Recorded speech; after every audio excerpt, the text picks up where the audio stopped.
Okay, let's get going. Thank you all for joining in. This is Tech Thursday, and we are doing reality check with Rishi.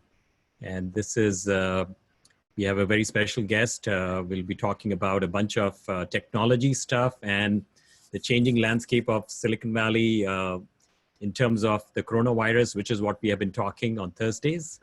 And let's talk about, what the situation is today. So today, May 7th, we have 3.9 million cases worldwide, and with about 270,000 deaths. In the United States, we are at 77,000 deaths. The number is looking more, it's growing massively, I think, in comparison to what we thought we would end up with. And then in Santa Clara County, we are at 127 deaths with about 2281 cases. So obviously we are a fairly populous county here, and we are dealing with that. I believe we have stepped up and done a good job. And the one metric we are looking at carefully is the number of hospitalized patients. And we are currently at 113 patients. And seemingly we don't have any issue with respect to how we are dealing with this pandemic. And in other news today, President Trump is now not so keen to disband the coronavirus task force, even though many of the states like Georgia, they have sort of gone to like stage 3, I would say. California is going to roll out stage 2 tomorrow. And some of the states have moved fast forward. When we look at the stimulus package, we are still having lots of issues with that. The EIDL that was initially capped to $2 million has now been reduced to $150,000, and without much warning. And initially that was supposedly loans that were basically going to be forgiven. Now we have been told that companies will have to pay them back, and that would also be a substantial burden on many of these companies. So this is also a changing landscape as we all deal with the situation of coronavirus. And here in California, we have seen a budget deficit of $54 billion. The total budget is $214 billion. And this is a massive scale deficit that we are looking at. And so there will be deep spending cut because the other alternatives for us to grow a revenue model. And that's looking pretty bleak. So we will see a variety of different changes that will impact some of the social programs here in the state of California. So this Friday, like I said, we'll be at stage 2. What does stage 2 mean? Stage 4 is basically, it's all open. We have an open economy here in California. And we are moving from stage 1 to stage 2 in just about, I would say, 8 weeks. 8 weeks. And so it would perhaps be another 8 weeks before we get to stage 3.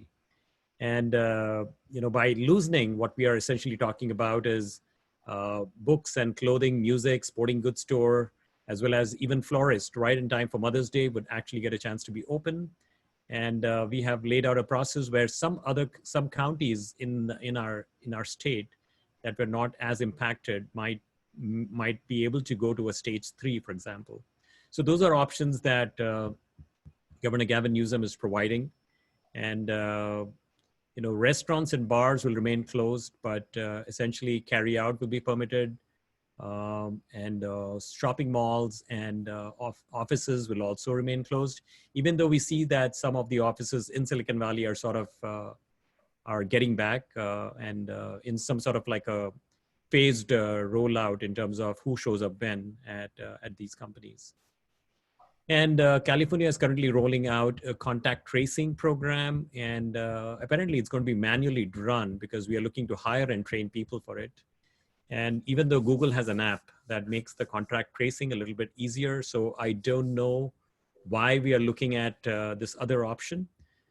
But obviously, I think we have significant privacy issues with contact tracing, and perhaps that's the reason why we are setting up a plan like this. So we are, let's see, stage 4 will be, I don't know when, stage 3, perhaps in a few weeks, stage 4 might be a few months. So this is going to play out over the long run. And today we saw Gavin Newsom talking about the nail salons and how they are leading to an incredible spread. They are the source, and that was some of the evidence that was being talked about today. So the nail salons and the hair salons would basically probably open up last, including like sports events and things like that. So this is a new reality that we are all dealing with. And as the economy reels, we also seeing that we have more than 33 million people that have applied for unemployment benefits in the last 7 weeks. A tally that will make it a significant, are we calling it a depression yet? But looks like that's where we might be heading. And then when we look at the Bay Area economy, we are predicting that about 800,000 jobs would be done for by end of this month in May. That was a predictor that we had some time back as a fallout from this coronavirus bludgeon that we are seeing. And then the state will be battered with about 3.9 million jobs. So that would impact our revenue as well. So anyway, so let's get the conversation started, with a very special guest.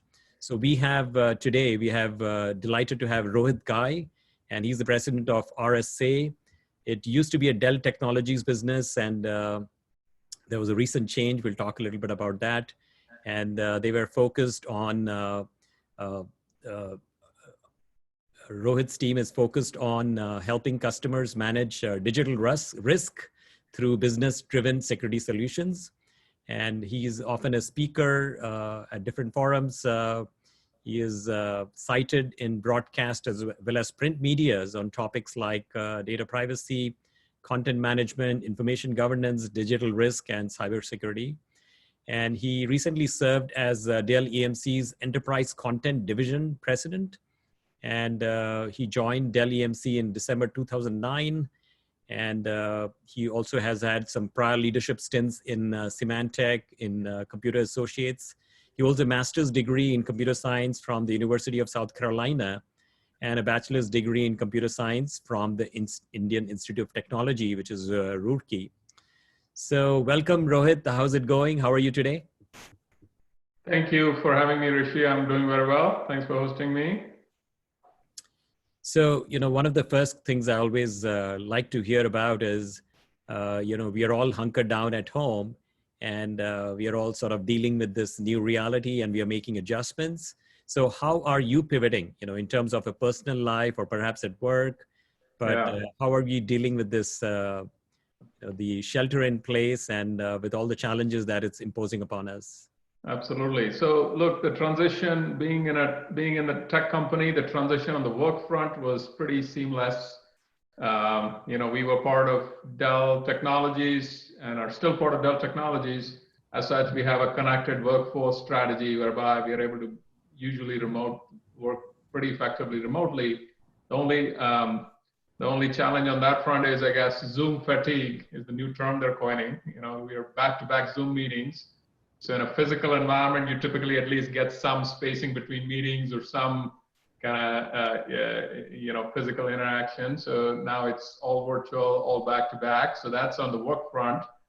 And on the home front, it's certainly interesting. We have two children. Our elder one is 22 and 14. The elder one is sort of graduated now and started in the workforce, but is now home. So everyone's together, which is nice. So that's one of the upsides of the shelter in place, and that's certainly causing for interesting dynamics at home, right? With a 22-year-old and a 14-year-old. Even at that age, sibling rivalry kind of thrives, and so, but all good. Everyone's healthy. Everyone's good. That's the most important thing. And so, this thing definitely gives you perspective if not anything else. Absolutely. So when you look at RSA has been recently sold by Dell to Symphony Technology, and so how's that affecting you in terms of any specific changes that you're dealing with, and also with respect to coronavirus? Let's talk a little bit on the business side. Yeah, absolutely. So, the deal was announced on February 18th of this year, and the expected close timeline is about September. So now through September is sort of business as usual, maintain the air gap and not jump the gun for regulatory reasons until we get regulatory approval. So that'll play out between now through September. And in this process, we are doing the planning and reimagining RSA as an independent standalone company. So that's been the body of work on the business side to basically train ourselves to not rely on the mothership. We've always been run as an independent software company, but there are some G&A functions that we do rely on the mothership on, like tax, like the shared HR benefits programs, et cetera. So those are the things we're standing up on the business side to be an independent company going forward. Overall, also, I'd like to state that in this climate, in this economic climate, cybersecurity and risk management as a business category perhaps has enjoyed more resilience compared to the broader marketplace and even inside of IT, because cybercrime and fraud is typically escalated anytime there is any kind of distraction in the environment that is going on, and this time is no different. We've seen 120% spike in phishing attacks as an example. There is 58% increase in fake domains. There is 34% uptick in fraudulent activity related to all the government stimulus funding that is now in the ecosystem. Yes. So rising tide for our subset of the market, even as the broader economic climate worsens. I'm sure it'll certainly hit us eventually, but we are enjoying the short-term kind of rising tide, if you will. Absolutely. So let's talk a little bit about California. We are looking at a $54 billion deficit, and with the total budget, like I said, $214 billion. And deep spending cuts, in fact, the article I saw, Rohit, was interestingly talking about substantial new revenue sources. I'm like, what are you dreaming? Come on. Yeah. And so in total, if you look at it, it's a 37% deficit. And nobody quite knew it, when we were sort of going through the budget approvals last year. The shortfall is equivalent to 3 years of state funding for the University of California and Cal State University systems combined. So, it's a tough world we are in. How do you see ourselves? How do we see us getting out from this? If you look at state of California, or let's talk broadly in terms of Silicon Valley tech. What kind of decisions we'll have to make? It's going to be ugly, isn't it? Yeah, I think first of all, I think you're right. Look, I think the economic hangover from this crisis, even as we've successfully bent the curve, and we'll kind of go through the kind of the health related curve, there will be a staggered impact that will be pretty protracted. It's not going to be a quick recovery, I believe. I believe there will be impact in the current fiscal year, maybe even bleeding into sort of next calendar year. Mid next calendar year is kind of what we are projecting in terms of the economic impact overhang.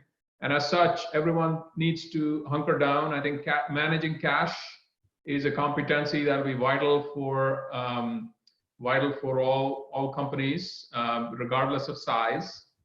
And certainly, in our world, bringing it back to RSA, we have certainly placed measures in terms of, we've taken away our merit program for the year. So we're not, what we are trying to do is reduce the impact on jobs and people by making sure we're not slowing down our hiring velocity. We're not issuing any increased merit program. We are certainly savings on travel are helping, right? Because no one's traveling anymore. So we're finding every way to minimize the use of cash unless it's absolutely necessary to help us hunker down and tide through this kind of tunnel through this economic challenge that we'll face over the next several quarters. It won't be a quick recovery. I think it's at least 3 to 4 quarters of a tough economic climate. And again, we're fortunate to be in the cybersecurity and risk domain, which are less impacted, but even so, I think the broad economic impact will be pretty tangible and formidable. Absolutely. Yep. So let's talk about RSA, and you referred to it in terms of, these scammers trying to be SBA and trying to pitch a stimulus package deal and having them apply and trying to get personalized information. So how Yeah, is the RSA denying this financial gain for attackers? And yeah, they are using some increasingly sophisticated tools. And and the latest threats that you see around cybersecurity. Now, this is a two-pronged question, so let's talk a little bit about that. Now, this is seemingly a very highly specialized area. So there are, very few companies that sort of do this and do this well. And I believe RSA is obviously there. But why don't we see like, grad school programs that specialize with cybersecurity, or even like, do you see a potential of like vocational training, because it seems like America has really not invested in vocational education to address some of these growing areas. I mean, this is going to be the threat for the future, like we are seeing right now. In spite of coronavirus, there are still these scammers who have probably plenty of time in their hands, and they're going out there and causing trouble. So, any thoughts on that, Rohit? yeah. So in your remarks, Rishi, I gleaned two things. I'll get to a few interesting stories in terms of what the scamsters and fraudsters are doing. So let's hold that for a minute. But back to your very important point around, vocational training and cybersecurity as a profession. Right? This is the one area in the industry where we've always had negative employment. Right? We've always had more jobs. In this economic climate, it would be criminal to not have the competency and the talent to actually fill those jobs, which has been a perpetual challenge in our industry. And as such, RSA has tried to contribute to addressing this issue. We have something called the RSA Academic Alliance, where we've worked with universities around the globe to actually help them create curriculum around cybersecurity. And this is in here in the U.S., of course, University of Purdue. We have a partnership with a couple of universities in Singapore, Philippines, Australia, Malaysia, soon enough, New Zealand. So we have a global academic alliance of working and partnering with universities where we create vocational, to use your word, and practical training. So as opposed to just theoretical concepts around cryptography or cybersecurity and the foundational theory, we also help fund labs around threat detection and response and threat hunting and fraud intelligence, et cetera. So students get a practical, real world sort of training and education. So when they do graduate, they are ready to hit the ground running and join cyber programs in actual companies, and their onboarding and on-ramp is massively accelerated. So that's the kind of investment that I think is needed, and it'll need to be a partnership, I believe, between the academia and the universities with private companies in order to bridge that gap. And we are trying to do our part in that, but a lot more is needed to bridge that negative unemployment. So that's sort of my thoughts on the sort of the education front. That is very impressive, Rohit. Sounds like RSA has already ventured out, and so it's good to hear. So let's do the part A of the question. Interesting stories. Yeah, absolutely. So interesting stories.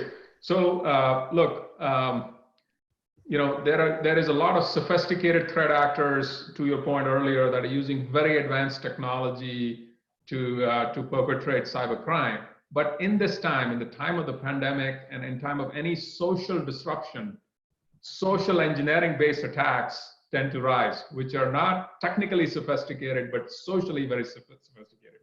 I'll give you a couple examples. In terms of account takeover type, so I'll first address some consumer security examples. And on that, the first example is an account takeover example.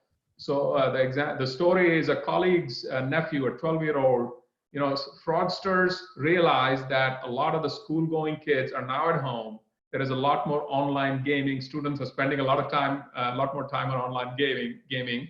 And as such, what they're doing is they're specifically targeting these school-age kids on the gaming platforms. So the story is this nephew of a colleague basically was approached by an online friend who said, hey, give me your credentials and I can upgrade your account. And lo and behold, after sharing the account information, the malicious actor basically made off with hundreds of dollars in purchases on the credit card that was on file. So bottom line is, what the fraudsters do is they target specific behavior changes that are happening, like in this example, more students at home participating online, maybe not as cyber savvy, and targeting that demographic. So that's one example. Another example is, in terms of phishing, fraudsters now are definitely using phishing, which is email-based attacks, but also using vishing, voicemail-based attacks, as well as smishing, SMS text-based attacks, but all socially engineered. So the one example that comes to mind is, if you go to the World Health Organization website, you'll see a warning about this programmatic campaign, a phishing campaign where fraudsters are sending emails which are purportedly offering health-related advisory from the World Health Organization, which in today's climate is something that is very interesting to the reader and will garner a pretty good click-through rate. But it basically installs malware and spyware on the account. So that's example two. Again, fraudsters using relevant current examples to actually perpetrate their attack. And then on the another relevant example is actually interesting, which happened back in the other financial crisis that we faced, which is money mules. So fraudsters and scamsters take advantage of times like this to recruit money mules to launder money. What they do is they stand up. In this example, there is a charity website that they stand up, and they recruit work from home people, and they invite them to actually supposedly help people in need. So people think that I want to contribute and I want to, this is a time of need. I am sort of a community-oriented individual. I want to contribute and help people who are in times of need.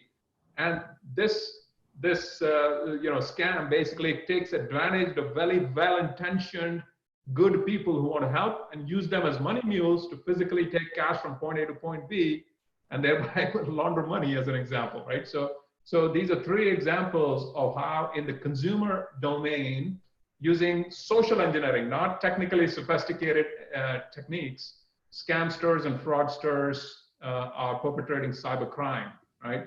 And the role for RSA, we have a division called Fraud and Risk Intelligence, whereby we have people who scour the dark web and look for malicious activity of this nature, any websites that appear to be counter to what the domain refers to, or any websites that look similar to and try to mimic other legitimate websites. We help take those down. So we try to detect fraud and scam related to the most current social themes that are playing out in the industry. And I gave you a few examples of that, right? So we are able to detect it, warn, in this example, the legitimate charity site that actually whose website was copied, right, as a way to help make sure that your brand reputation doesn't get tarnished and the scamsters and fraudsters don't take advantage. Yeah, these are good stories, but that's really what is going on today. And like you say, Rohit, they are getting more and more sophisticated. So with respect to, how is RSA dealing with that, or reconciling with the new world, and what kind of shifts are happening internally? And so would you like to share anything that you can regarding specific directional shifts that you are contemplating with respect to like phishing, wishing, dishing, and all these types of social engineering that is going on, and the attacks that seem to go a little bit more haywire? So how are you driving this in the post COVID-19 world? Yeah. So now that the question is framed nicely, what we have to realize is that while, there is the COVID world that we are dealing with now, and during this time, there'll be a set of things that'll happen. And I give you a few examples on the consumer security and risk side, fraud and all of that. And that is the reality now. On the enterprise security side as well, there is a massive shift going on. One which is very obvious, which is you're seeing this massive surge and this need to protect and expand your remote workforce, right? So we have seen a big surge in all the remote access type solutions where customers need a larger population of their user base working from home and working remotely. What does that do? That drives the need for security and data privacy solutions, because in many cases now, workers in many highly regulated verticals are now dealing with data, perhaps healthcare data, perhaps financial data, insurance data, PII or PHI related, right? Data that is governed by regulatory mandates is now being worked on in a setting completely not designed for those controls. So the top of mind issues in the during COVID world, fraud and scam and cybercrime on the consumer side. On the enterprise side, it's about remote work and a massive escalation, a new normal on that, as well as this big sort of acceptance of risk on the data privacy side. Frankly, today in the COVID world, people are focused on health, taking care of patients, taking care of the immediate problems that we face, and worrying less about the compliance and some of the data privacy concerns. Even the Google example that you cited, right? The first order of business is to do contact tracing. Perhaps in the short term, the data privacy issues can be deemed as less important. So there is a during COVID mindset that we are working on. But really what we have to think about is what happens when we do return to normalcy, right? And in the post-COVID world, there are some things that'll stay the same. I think the remote workforce paradigm, we will have a larger population of remotable workers Absolutely. Going forward, even in the post-COVID world. On the data privacy side, this acceptance of risk, this short-term leniency that we've had to accept data privacy risk will go away and will come back, and that'll put pressure on us to actually solve that issue. So I do see companies that that have more sophisticated risk management, compliance, and data privacy programs actually faring much better during COVID and post-COVID. I'll give you an example. This is an example of a healthcare provider that provides healthcare to children in 4 states in the United States. What they needed to do is, because of the disruption of COVID, they faced a capacity shortage of physicians to treat patients. So they needed to license and credential new physicians from across state boundaries. So I'm state X, I suddenly need 1,500 more physicians from across my state boundaries.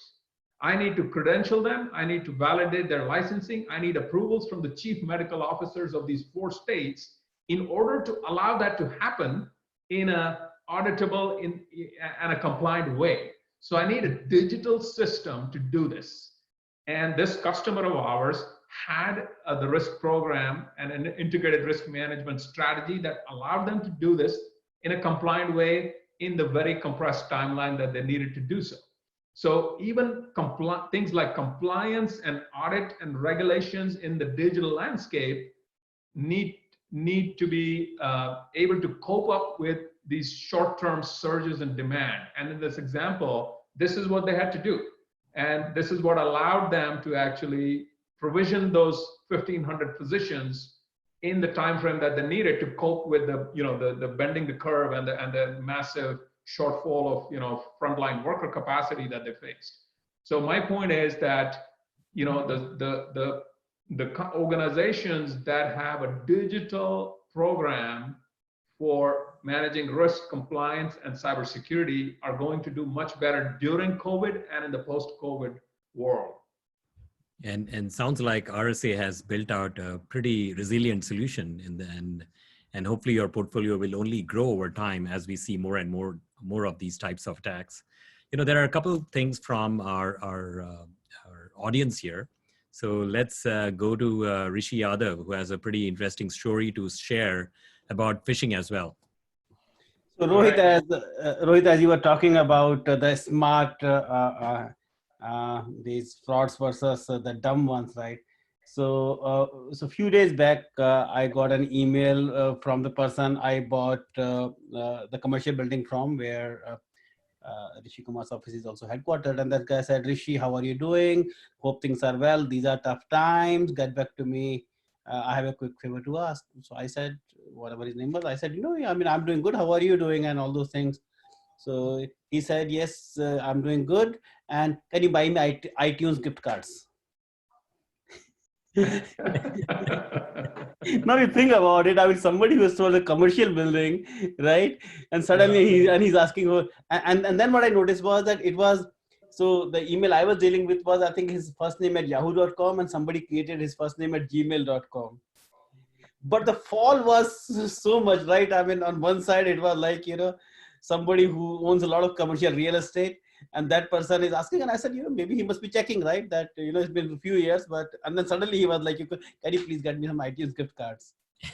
That's a great story. That's a great story. So, the point is that these fraudsters, what they do is they find out some personal information about you that, kind of puts your guard down, right? So, by sharing some information that you thought only somebody close to you could know, they, put your guard down, and then they kind of, defraud you. So that's a great story.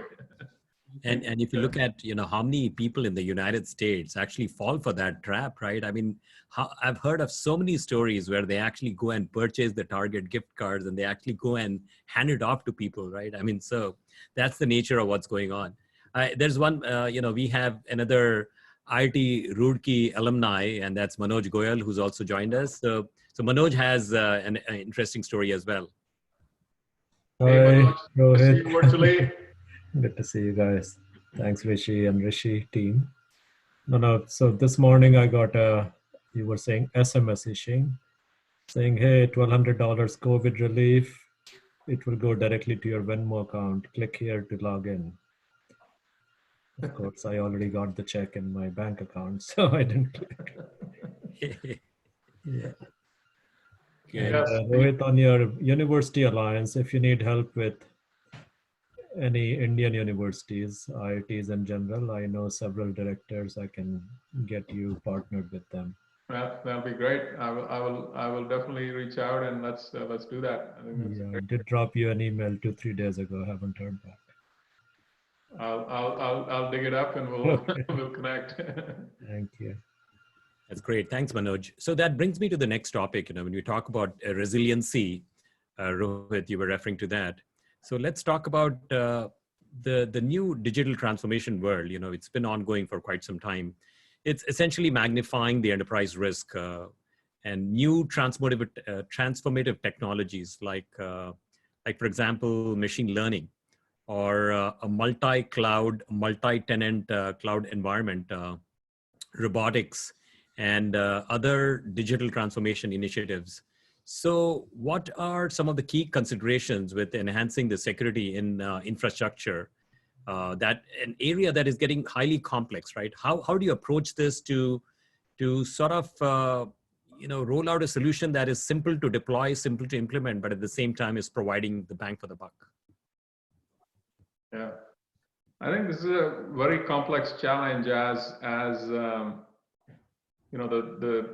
technology infrastructure. There's two dimensions to it. One is it is getting more sophisticated, and there is more, things like artificial intelligence, and we have the explainability challenge. So the attack surface is becoming more complex. That is one issue. The other issue is there is technology now in more places than it ever belonged.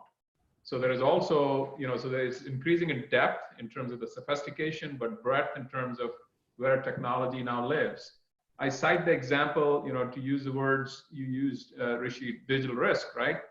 So the concrete example of that is when we think about the mining industry, we don't think of the mining industry as a very high-tech industry traditionally, right?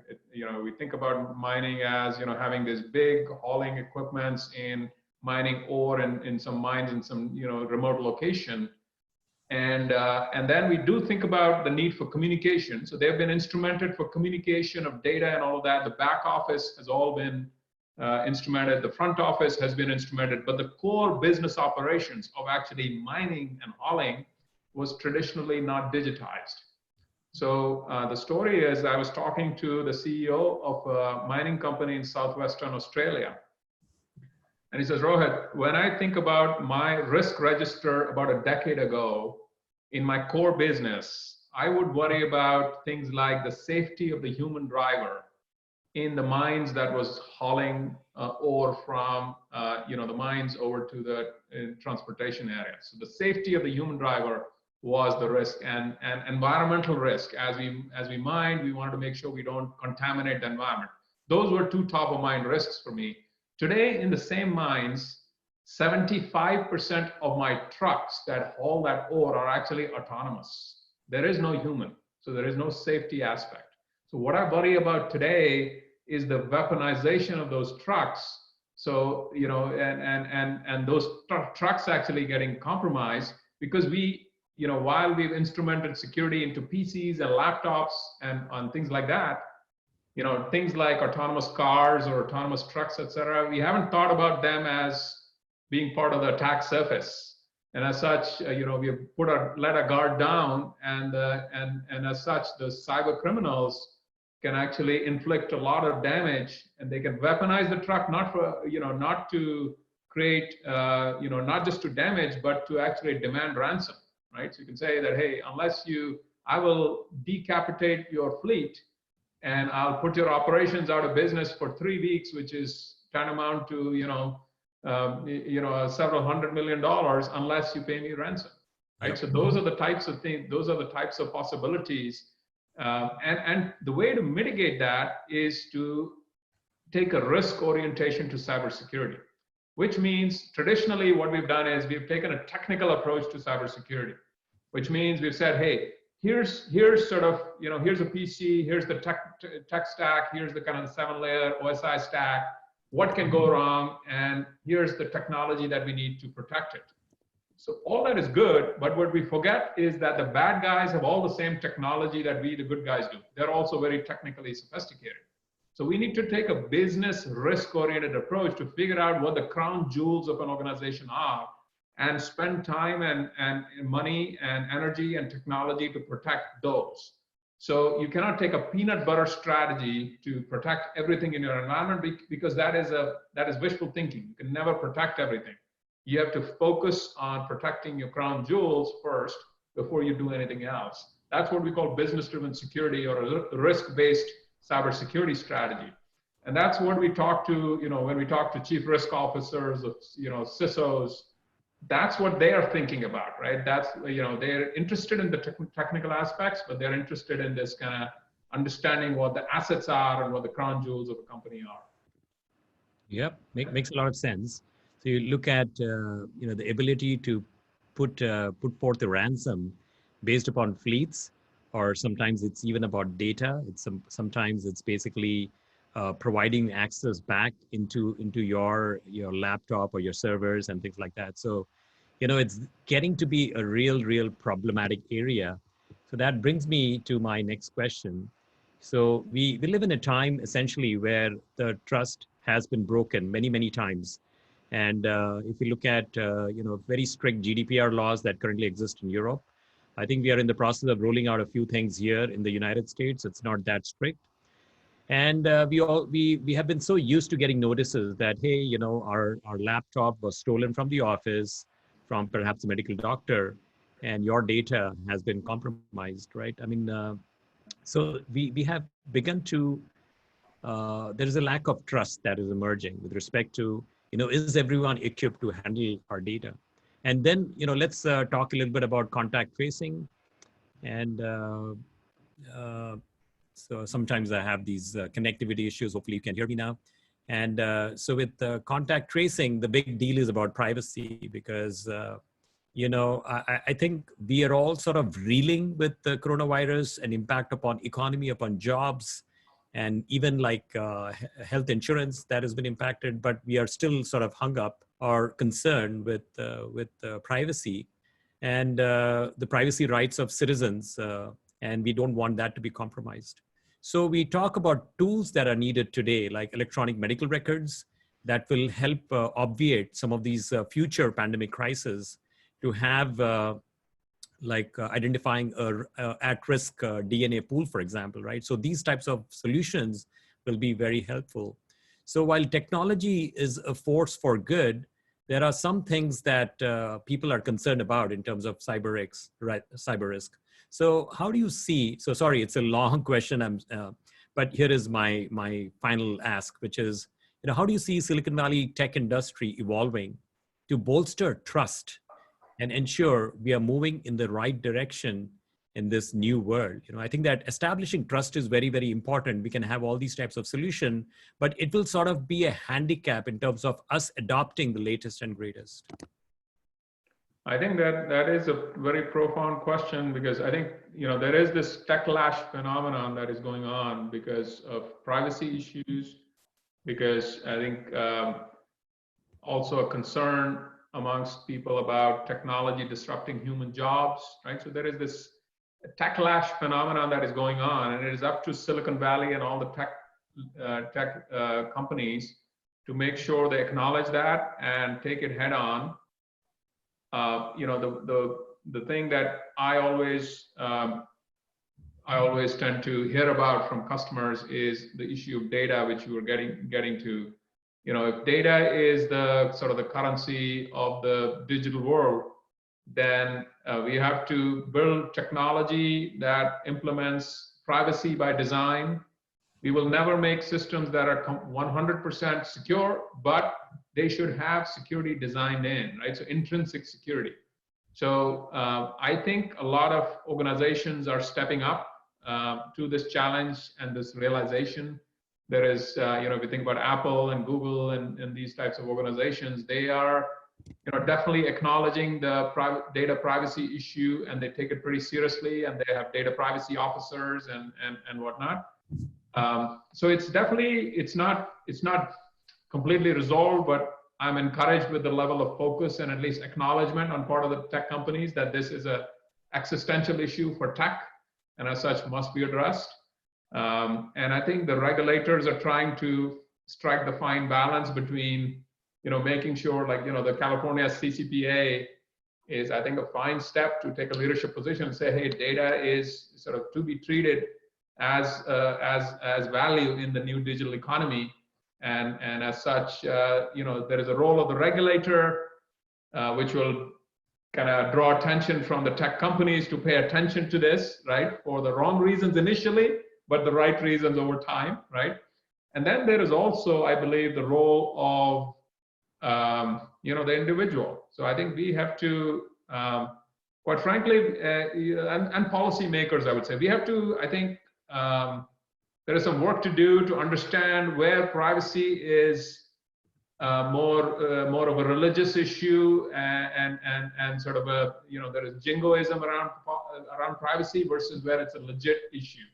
So I think like the COVID environment is a perfect example of that, right? What do you care about saving lives versus data privacy? When faced with those kinds of equations, we have never, faced those trade-offs in the past. So I feel like there is some deep thinking that is needed around data privacy, specifically in terms of, data privacy is not an absolute requirement in my mind. It needs to be just like cybersecurity is a risk-based thing. In other words, when you have an orange alert, then the TSA basically might check your luggage passing through in a different way. Similarly, when you have a pandemic going on, data privacy maybe may need to be looked at differently versus when you have a normal situation. So I feel like we need to build that dial and to control the level of stringency that that we might have around data privacy. So that is something that the individuals and policymakers need to be thinking about, like what risk around my privacy of my data am I willing to accept under what circumstances? So I think there is a regulatory issue, there's the tech company issue, and there is the individual issue that needs to evolve to cope with this kind of challenge around data. But techlash is a real thing.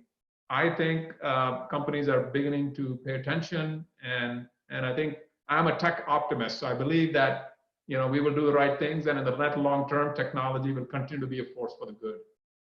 Yep. So you made some very interesting point while you were talking. I was thinking, I don't think so. Silicon Valley has ever had somebody who gets tech in Congress.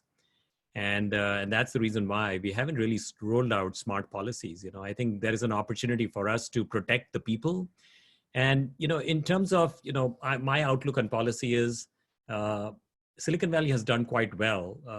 And essentially because of the best of brains, the best of minds that flock here, that are motivated, that work pretty hard, and that are able to apply their work ethics and their intelligence to create a rocking economy that we have here, which is like the 19th largest economy. Silicon Valley, our 10 Bay Area counties, the 19th largest economy in the world. So I think we have done very, very well here. But what could we do as a foundation of policy to help aid these companies here? I don't think so we have done that. And when you look at policies have to protect the people. So when we roll out policies that would protect the people, then you're essentially going to roll out lots of solutions, lots of software solutions, cybersecurity or whatever else to help aid these types of efforts. And that's the beauty of this, when there are policy leaders who are able to understand the significance of rolling out policies that would help protect people, that would also help spurt businesses. And, can we quadruple the Silicon Valley economy here by rolling out certain policies? It should not be sort of like frowned upon. But that's the reason why we need tech savvy leaders who can sort of understand both sides of the world. And I'll just end with talking about how Facebook, I think we had identities that were sort of compromised played out with Cambridge Analytica. And to some extent, our elected leaders were sort of like caught off guard, and that shouldn't quite happen, So I think there's a huge opportunity, and what I can feel, Rohit, talking to you is like we are at it's a long runway ahead in terms of, can we, like you said, can we define these different stage alerts in situations that is currently impacting, like what happens when there is a biowarfare or an attack or perhaps a flood that is happening, right? I mean, those are types of issues we have to consider in terms of, raising that flag and making sure that we are able to adapt to that, So it's not, there's no easy button, unfortunately, but this is how we'll see an evolution over the next few years, hopefully with some tech savvy congressional leaders. So let's go to Nidhi. Nidhi has a question. Is Nidhi still there? Nidhi, would you please unmute yourself and ask? Yes. Hi. Thank you. Thanks, Rishi, and thanks, Rohit, for your perspective. So I just wanted to know, I'm a cybersecurity professional. I wanted to know what certifications would make the most sense, actually. And then the other thing is, why are GRC products not as mainstream as a firewall or a SIM, And primarily all the attention goes to a firewall like Palo Alto Networks or, but GRC is very hard to understand. A lot of people don't know what a GRC solution like NetWitness is or whatever, Why is that the case? Yeah, no, thank you, Nidhi, for the question. So kind of addressing your number one in terms of the market demand, what are some of the areas that are hot? I think these days, any areas related to data, we talk about data a lot. So data security, data privacy, that is definitely commanding a lot of attention. And, companies are realizing that in order to provide right governance of data and protect data, you have to understand your data landscape. And as such, that is a hot area. And in terms of your question around why is there so much focus around preventative technologies like firewall and not as much about in the areas of GRC, look, the security industry was born out of a very technical foundation. And what we, the nomenclature of the industry itself, cybersecurity, means secure the cyberscape, protect technology. And over time, it was only over time that people realized that technology is a means to an end, right? It's not, what we protect is not the technology itself, but the data that might be created by technology and stored in technology, or the outcomes of technology in terms of, or the people behind the technology. So I think there is a shift happening in the industry. If you think about, the what is called the anatomy of an attack and the different phases, the protect, detect, respond. There is a lot more focus in the industry now in terms of detection and response, as opposed to preventative or protection technologies, because people have realized that the attackers, regardless of what you do on the tech side, they will find a way, be it through social engineering attacks, be it through other means, be it through insider threats, they will find a way to get in. So the definition of success is not how to keep the bad guys out, but how to make sure that even when they're inside, how to make sure they don't do business impact or business damage. So that industry shift is happening. I believe that's why on the security side, you will see technologies like SIM versus firewall, or threat detection and response. There is a lot of AI-related startup investing activity now that expedite detection and response, not protection, not keeping the bad guys out, but how you detect and respond when they do bad stuff. That's what the focus is. And GRC, risk orientation, I think what is happening now, we are certainly enjoying a big market maturation on the risk side. Companies are realizing, COVID-19, another example. If you don't have a business continuity plan, a business continuity risk assessment, you are going to suffer through risk like the pandemic.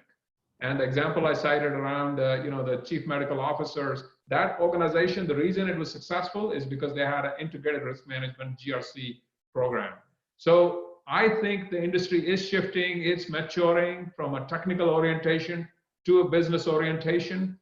And as such, don't be discouraged with, just kind of the status quo. I think that directionally we are moving in the right direction. But very insightful question. Thank you. Thanks a lot. Thank you.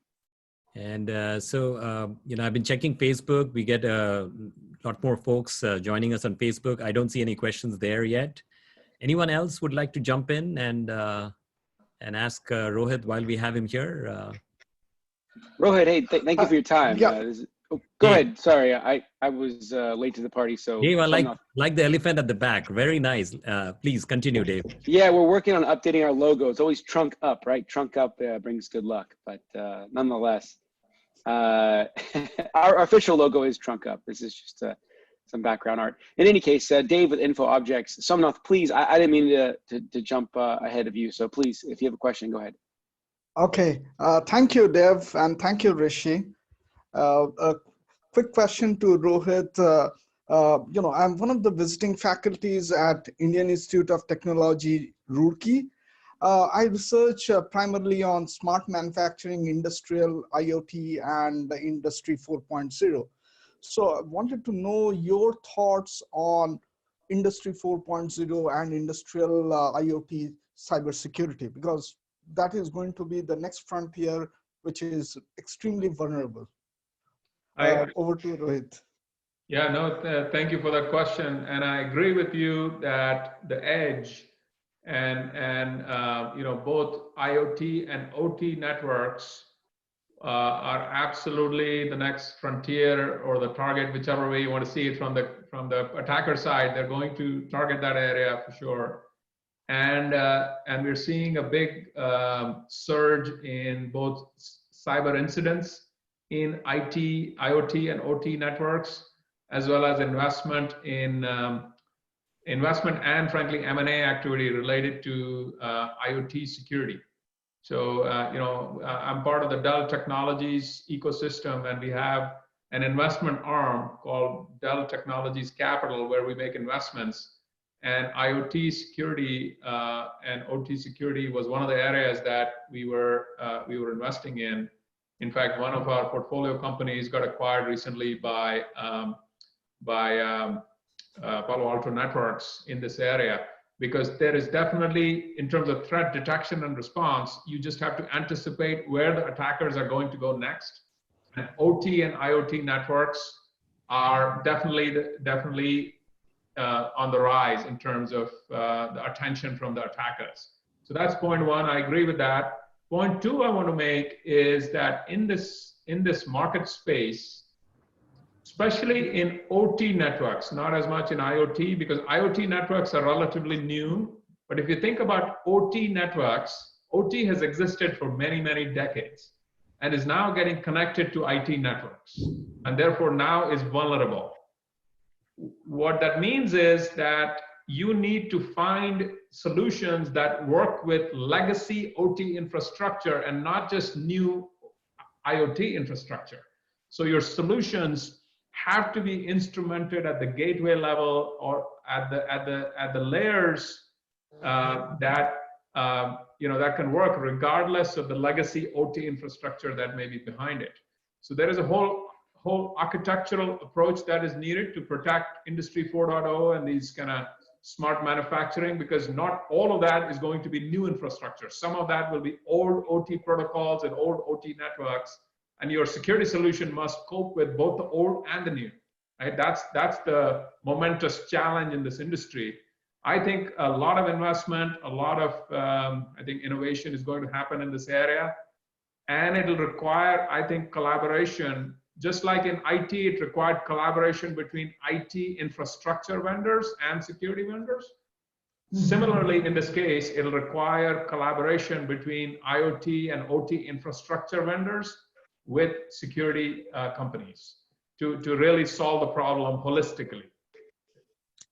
Yeah, quick one follow-up question, just an update. You mentioned about ransomware, and I've myself done my PhD on smart cities, and a lot of smart cities are actually building in, command control centers, and these utilities are running through these command control centers. So what is the level of vulnerabilities you see in the smart city command control centers?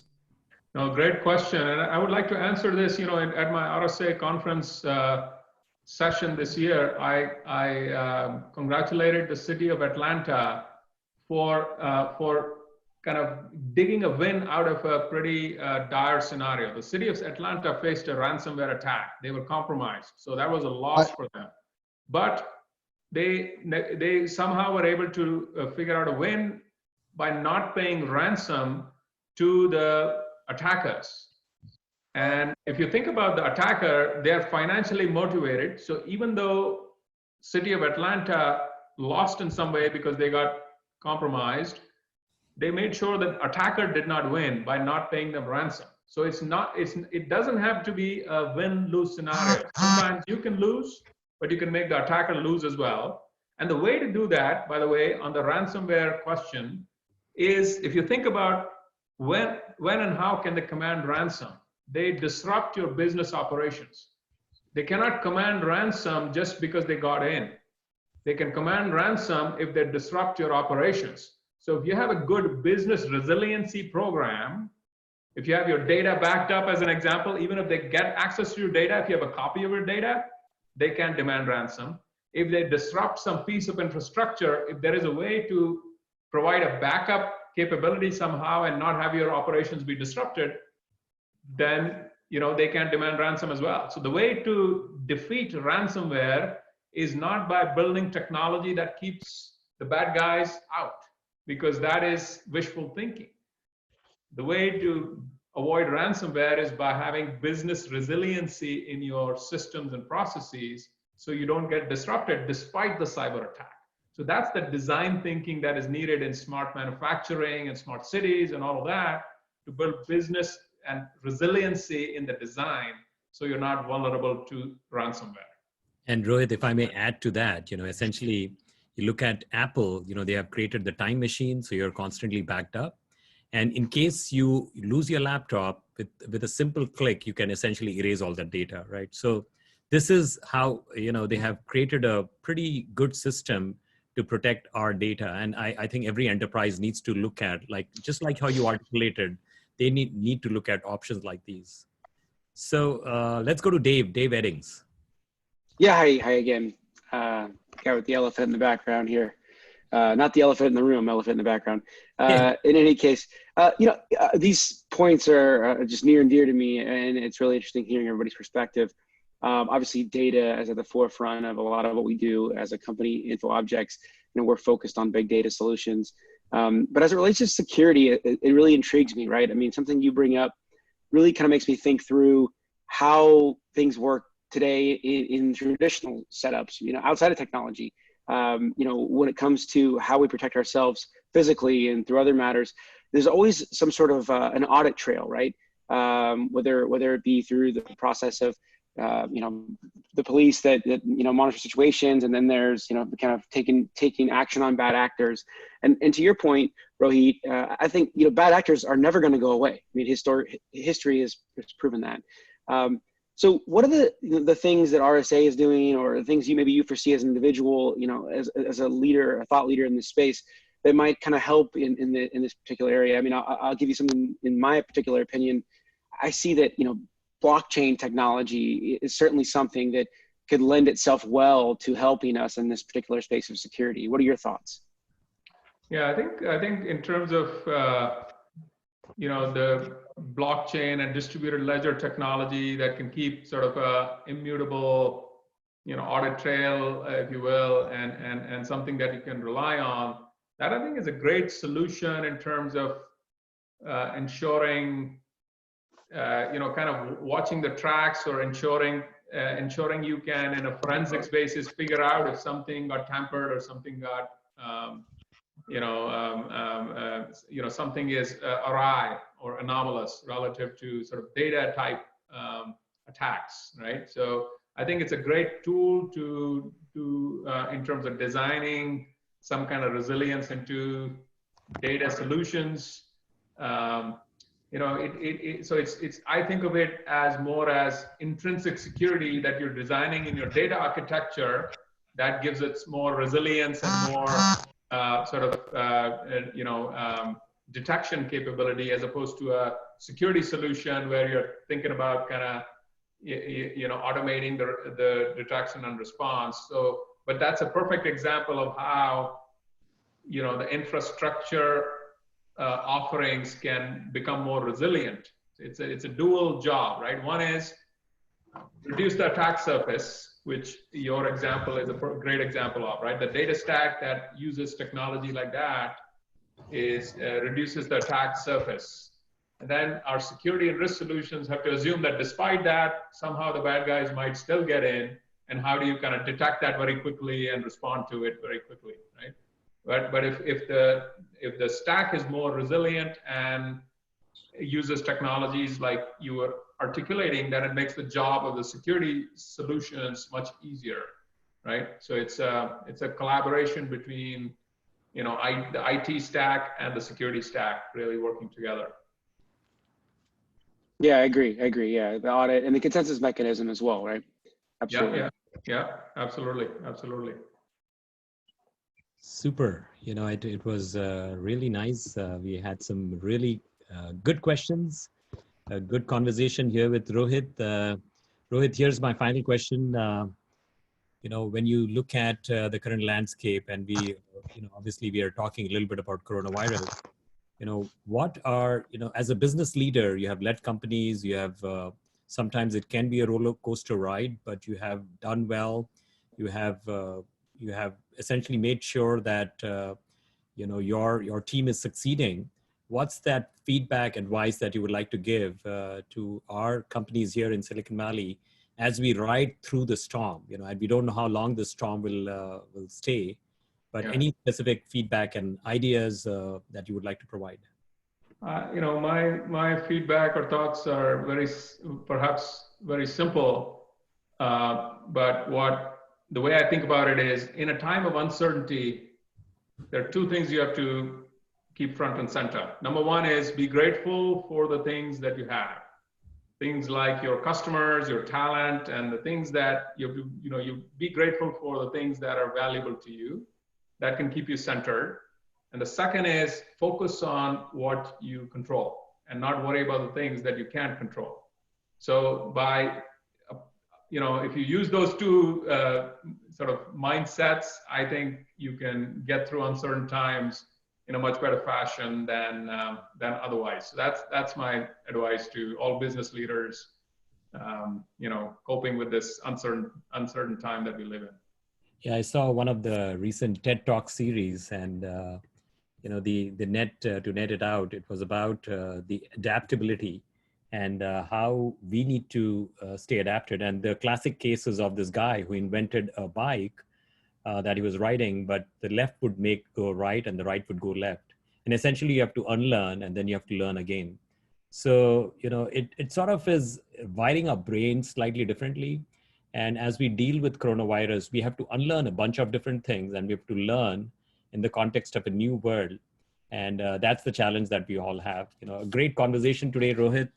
Some of my key takeaways is, we need to establish resiliency models and solutions, the ability to how the cloud stretches the elastic model, but we need to apply that to cybersecurity.